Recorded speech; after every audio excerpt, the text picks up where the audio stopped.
So we got all the wines up to temperature and started the yeast. When you start your yeast, you really want to make a yeast starter. You can sprinkle the yeast on the surface, and I mean, things may go well, but what you really want to do is hydrate that yeast. You can use a yeast hydration nutrient like GoFirm.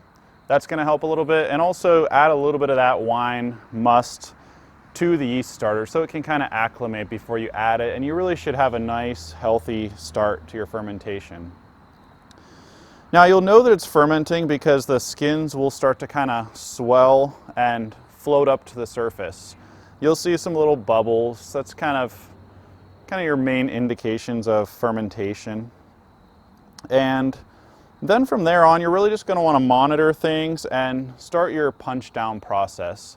So you're going to want to punch down the grape skin cap about 2 to 3 times a day. I like to do 3 times a day. You can see I've kind of sanitized my punch down tool here. This is a homemade punch down tool.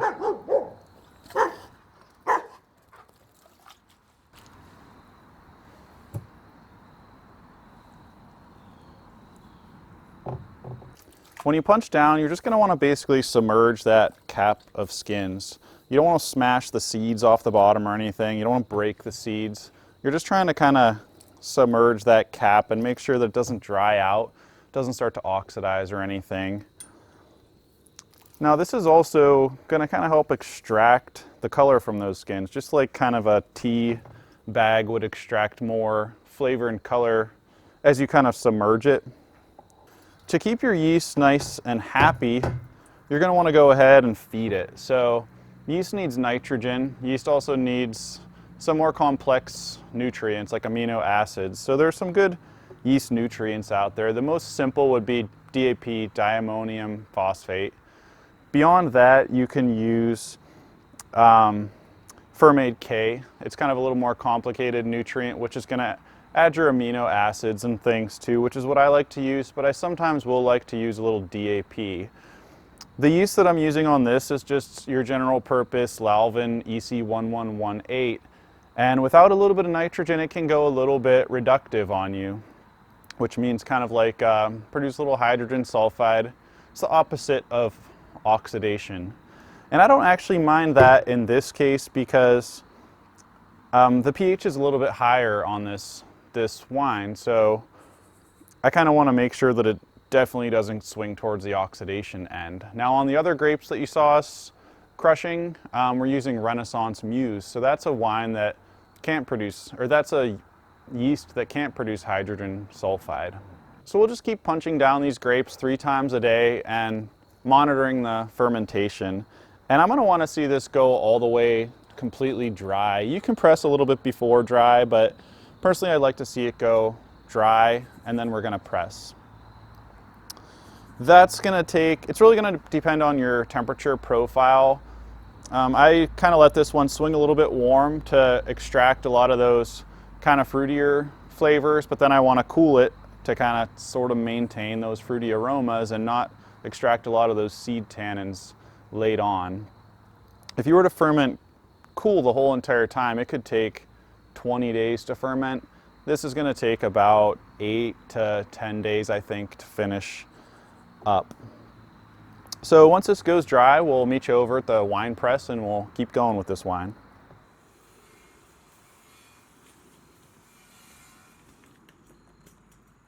The wine's gone completely dry, so we're just going to go ahead and press it with our little basket press here. Now you can tell that the wine's gone dry visually by just seeing those grapes kind of stop floating as much to the top. They're still going to sit on the top, but they're just not going to rise like they used to. And that's going to be your main indication, but you can also test the wine. So you're going to want to test it with a hydrometer.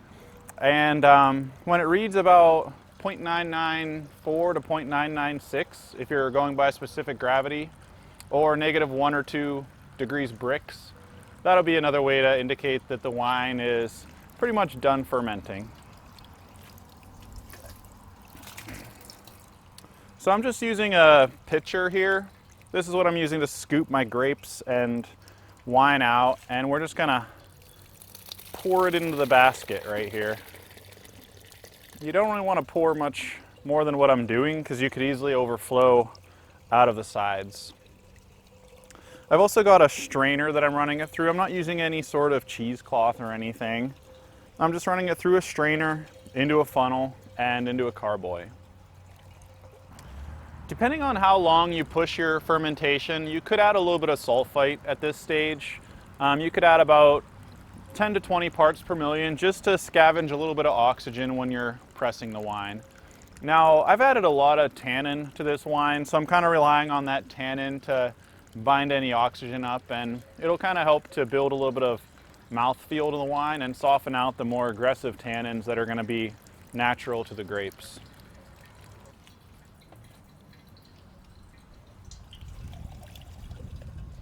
Every once in a while your strainer will get a little bit clogged. So I've got a garden hose here. I'll just give it a quick spray. If you've got a sink nearby, you can spray it off with a sink.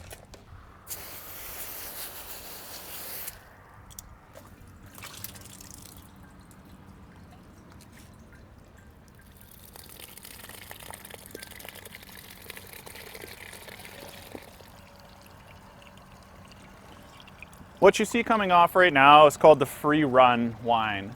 So that's the wine that's not actually pressed and squeezed out of the grapes. That's just the sort of the wine that just runs off, the free run. Now the free run is going to be a little bit lighter in tannin. Some people say the free run is the more premium wine.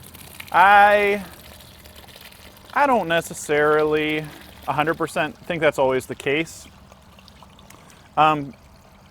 To build a good structure in a wine, you really do need some tannin. So personally, I think a little bit of a blend of the free run with the hard pressed wine makes really the best wine. Now, that being said, it doesn't hurt to keep the two separate. If you don't have a lot of wine, you can just go ahead and blend those together. Say you're only going to press 6 or 12 gallons of wine.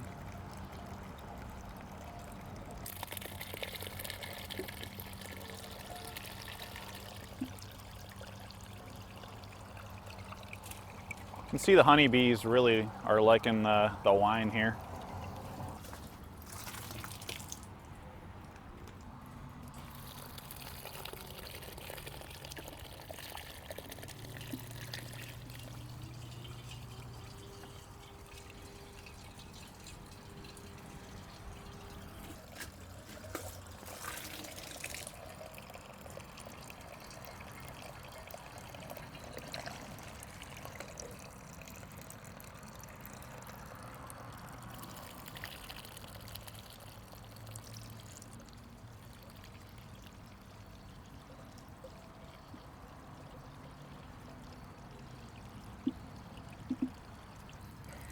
As the press gets kind of full, just go ahead and kind of stir it around with a big spoon.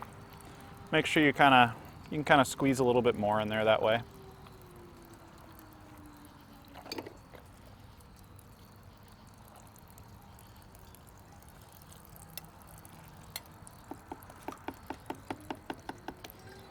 And then I just keep a bucket around to throw my, wine covered stuff in.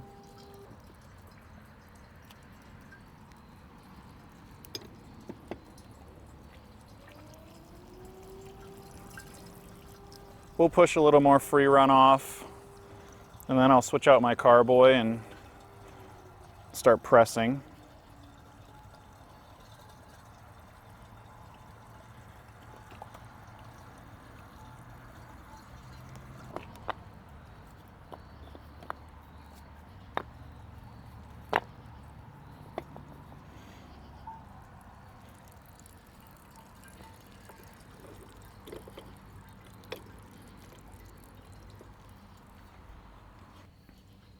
Press takes these little key things here.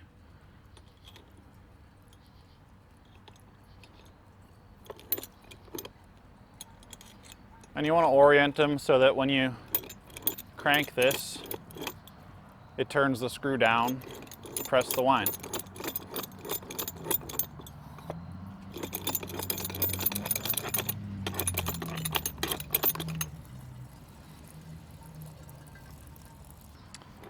Now we'll just start squeezing it out with the press. you'll notice that the really puts a little bit of torque on the press. So what I normally do is I screw the press down to the table that I'm using if I can, if it's not a table you're too worried about. You want to make sure that your press isn't leaning backwards at all too. This table's leaning a little bit because I'm outside on a sloped concrete pad, but indoors I'll usually put a little bit of a spacer over the back.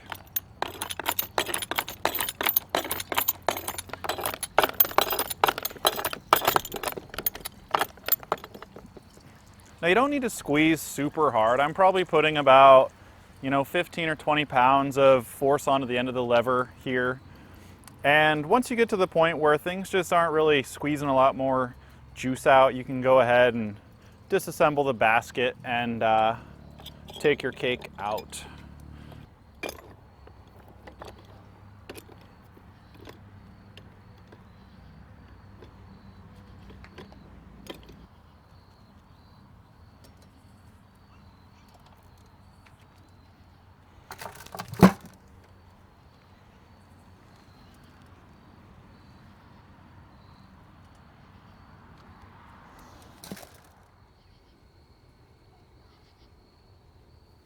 I let the wine settle out for a day. You could go up to 2 days, maybe 3. If you're going to do that, you definitely want to churn up the gross lees that are kind of settling out at the bottom. If you let those sit stagnant, you're really going to run into some hydrogen sulfide, kind of stinky problems with the wine, literally. So yeah, let it sit for a good day. Let these gross lees settle out, and you can see they're very, very thick. There's probably a good 2 inches on the bottom of each one of these carboys. So we're gonna pull that wine off of those gross lees with a nice and sanitized racking cane and put it into some fresh carboys and top up to the very tippy top of the neck.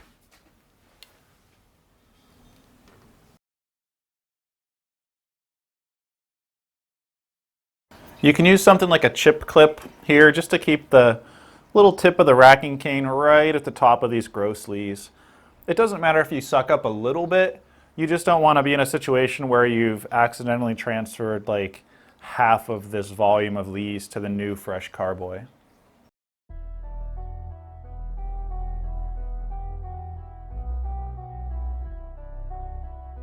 Now I know this carboy had clean wine in it, so rather than sanitize a whole new carboy for the second wine that we're going to rack here, I'll just give this one a nice little rinse out and we'll use it to rack into.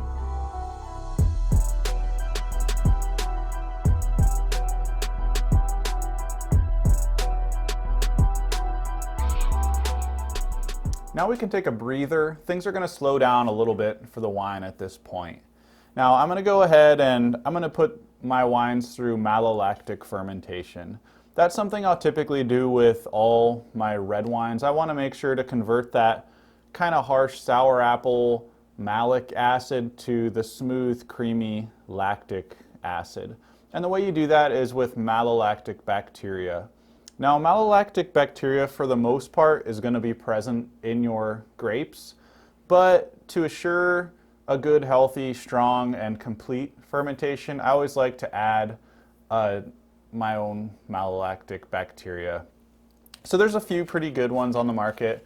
I like CH16. It's got a good acid tolerance, good alcohol tolerance, and relatively good sulfite tolerance. You can also use CH21. There's a whole handful of different malolactic bacterias out there.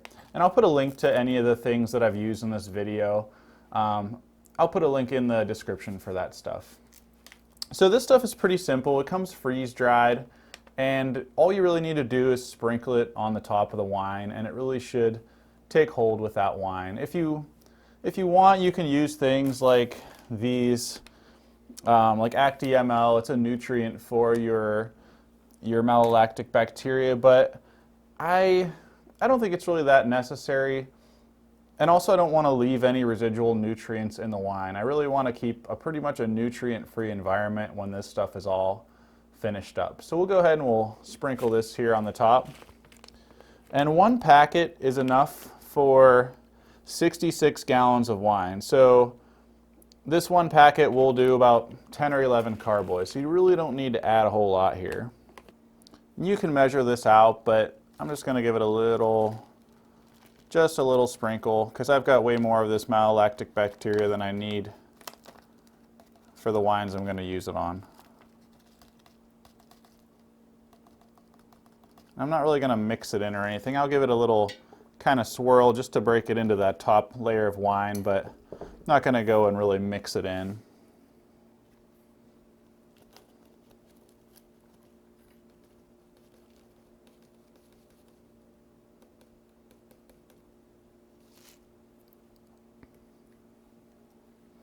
And that should do the trick. We'll go ahead and we'll use this on the other red wines that we're doing right now. One thing to note when you're trying to encourage a malolactic fermentation is you really want to have pretty low SO2 at the time. So I haven't done much for sulfiting yet. I've done a little bit of sulfites pre-fermentation, but those are long gone by now. Sometimes I'll do a little bit during pressing, like 10 parts per million, which is about nothing. And you know, if you start to get above, say, 20 or 30 parts per million, you're going to really struggle to get that malolactic fermentation complete. And the lower your acid, the harder it's going to be. The higher your alcohol, the harder it's going to be.